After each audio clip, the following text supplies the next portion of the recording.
আমাদের মনে হয় লেপারি ওই পক্ষের। রেফারি নিয়ে কোনো অভিযোগ আছে? হ্যাঁ, অনেক অনেক ফালতু রেফারি করছে। এত টানা এটা কোনোভাবে হতে পারে না। ম্যাচের তখন ৯৩ মিনিট। ডি বক্সে বলের বদলে ফাহিমের পায়ে সরাসরি আঘাত করেন সিঙ্গাপুরের ইরফান নাজফি। ক্লিন পেনাল্টি, কিন্তু ফিলিপিন্স রেফারি ক্লিফোর্ড দেপুয়েত কোনো তোয়াক্কাই করলেন না।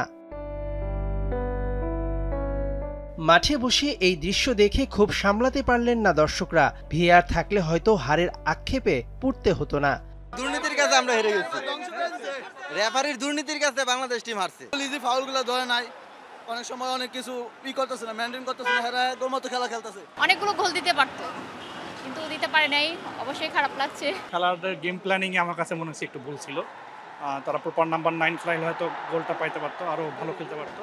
যেখানে রাকিব উইঙ্গার তাকে এসে নাম্বার 9 পজিশন খেলাটা আমার কাছে মনে হয়েছে যে টেকনিক্যালি ভুল হয়েছে।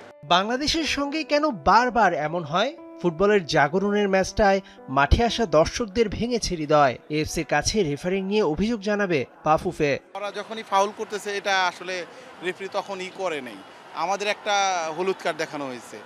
এটা হয়তো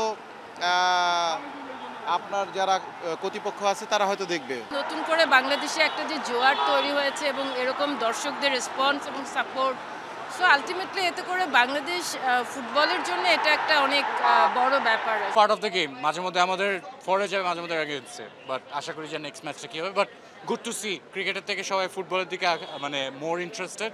আশা করি আরও কয়েকটা ভালো results and will be there ইনশাল্লাহ। টিমটা যদি কন্টিনিউ করে আমার মনে হয় ভবিষ্যতে ভালো করবে ইনশাআল্লাহ।